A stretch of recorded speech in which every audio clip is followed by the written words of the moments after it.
Hi friends, today we will talk about how to fix or how to solve the problem of keeps freezing on Gmail.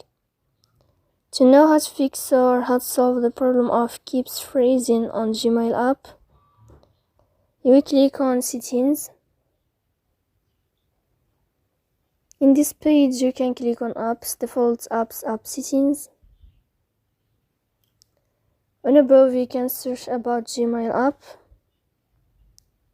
And here Gmail, and you will enter.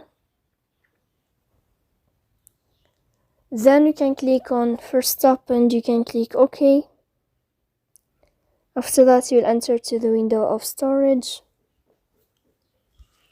Here you can click clear cache, and in the end you can turn off your phone and you can turn on your phone again. So please don't forget to support us by like and subscribe. See you next time.